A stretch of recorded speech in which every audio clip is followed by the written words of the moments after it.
Chapter 1. The Intriguing Question. Have you ever wondered why people take loans, despite the financial risks involved? It's a question that piques our curiosity, isn't it? After all, loans are a double-edged sword. On one hand, they provide the means to afford the unaffordable, the opportunity to seize the moment. But on the other hand, they come with a cost, one that often extends beyond the bounds of monetary value. Loans, in their simplest form, are agreements where money is borrowed and expected to be paid back, usually with interest. It's this very interest that compounds over time, often leading to financial strain and hardship. It's a cycle that can be overwhelming, even for the most financially savvy among us. Yet, people continue to take loans. Why? What compels someone to willingly walk into a potential minefield of debt? In this video, we'll explore the hidden motivations that drive individuals to take loans. It's time to unveil the dark side of borrowing. Chapter 2. A Tangled Web of Debt.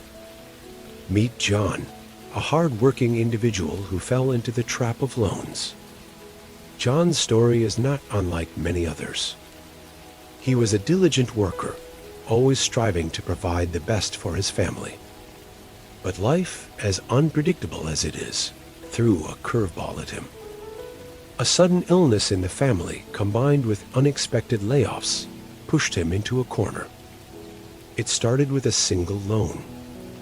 A lifeline, as it seemed then, to tide over the crisis. But as John discovered, this lifeline was more of a noose, tightening around him with each passing day. The interest piled up. The monthly payments became a daunting task. And soon, he found himself borrowing again to pay off the first loan. It was a vicious circle, a tangled web of debt that seemed impossible to break free from.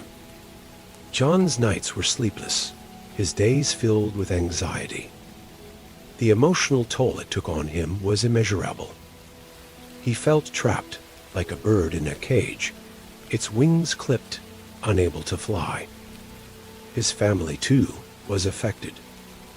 The constant stress, the fear of losing their home, the shame of not being able to provide it, was a burden they all shared.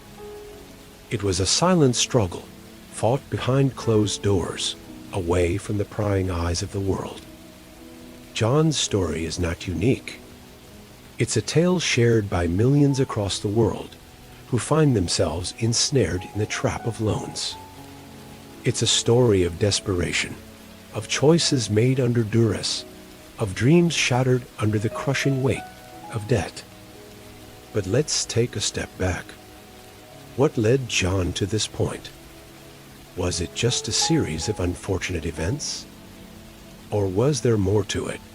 Was there a deeper, darker motivation that drove him to take that first loan, pushing him onto a path that eventually led to his downfall? Chapter 3. The Motivations Uncovered. To understand why individuals like John take loans, we need to delve into the psychology of financial struggles. Let's start by debunking a common misconception. Not all people who borrow money are reckless or irresponsible. In fact, many are driven by immediate needs. Perhaps it's an unexpected medical bill, a leaking roof, or even the need to put food on the table. Life has a way of throwing curveballs, and sometimes taking a loan becomes the only feasible solution. But that's not the only reason. There's a more covert factor at play here: social pressures. We live in a world that's more connected than ever, and every day we're bombarded with images of success and wealth. The latest gadgets, the fancy vacations, the designer clothes, they all paint a picture of a lifestyle that many aspire to. And often, the pressure to keep up with the Joneses leads individuals down the path of borrowing.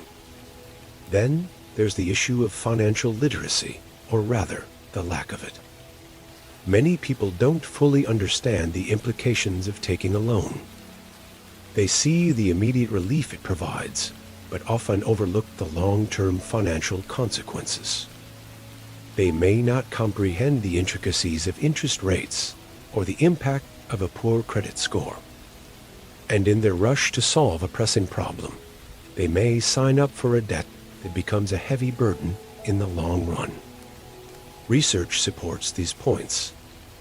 According to a study by the National Foundation for Credit Counseling, a staggering 75% of Americans admit they could benefit from advice and answers to everyday financial questions. And a survey by the Federal Reserve found that over 40% of American households could not handle a $400 emergency expense without borrowing money or selling possessions. Clearly, the motivations to take loans are complex. But are all loans bad? Let's continue our journey to find out. Chapter 4: The Double-Edged Sword. Meet Jane, a savvy businesswoman who used a loan to grow her business successfully. Unlike our previous stories, Jane's tale is a bit different. She took on a loan not out of desperation, but as a strategic move to expand her flourishing bakery business. Jane, you see, understood the power of money as a tool, not just a necessity. A loan in itself isn't inherently evil or good. It's a financial instrument, a double-edged sword, if you will. On one side, it can cut through financial barriers, enabling opportunities for growth and prosperity. On the other, if mishandled, it can slice through the fabric of one's financial stability, leaving a trail of debt and despair. Jane had a clear business plan, a steady income, and a solid understanding of her financial obligations.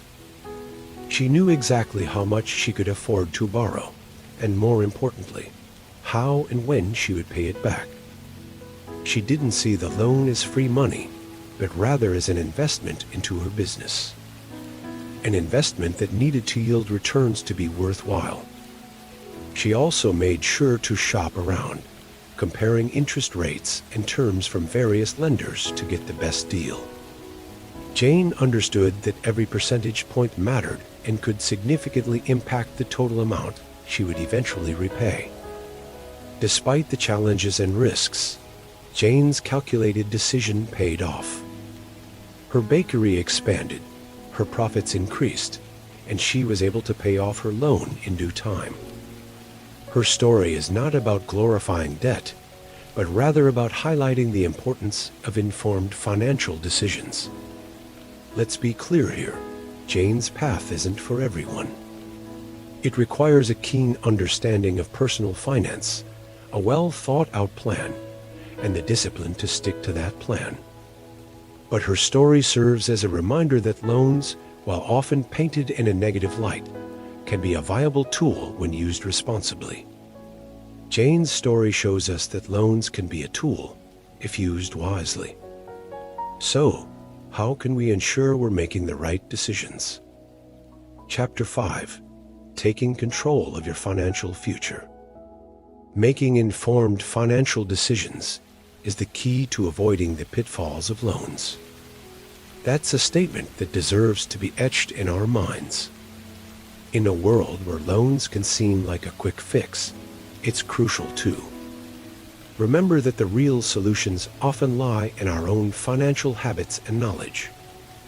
Let's start with financial literacy. This isn't just about knowing how to read bank statements or understanding the difference between a debit and a credit card. It's about understanding the bigger picture, how the economy works, how interest rates affect loans, and how your personal financial decisions can impact your life in the long term. It's about knowing that a loan isn't free money. It's a responsibility that comes with strings attached. Strings that can pull you into a financial abyss if not handled carefully. Next comes budgeting, a word that might make some of us groan inwardly. But budgeting isn't about depriving yourself of life's pleasures. It's about understanding where your money goes and making conscious decisions about how to use it. It's about separating needs from wants and prioritizing what's truly important. It's about creating a safety net so that when life throws a curveball, you don't have to rely on loans to get you through. Remember, a budget isn't a constraint, it's a tool that gives you freedom and control over your financial life. Now, even with financial literacy and a solid budget, there may come a time when a loan seems like the best or only option. In such cases, it's critical to do your due diligence. Research the loan terms thoroughly. Understand the interest rates, the repayment schedule, and the consequences of late or missed payments.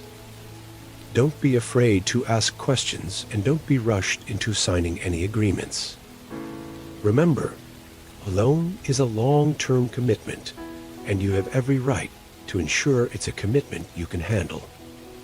Lastly, remember that financial decisions aren't just about the here and now. They're about the your future. Think about your long-term goals. Do you want to buy a house? Start a business? Retire comfortably? Each financial decision you make today can bring you closer to these goals or push them further away. So, make each decision count. Remember, your financial future is in your hands. Make each financial decision count. Share your experiences with loans in the comments below, and let's learn from each other. After all, we're all on this financial journey together, and there's so much we can learn from each other's successes and mistakes. Let's start a conversation, and let's take control of our financial futures together.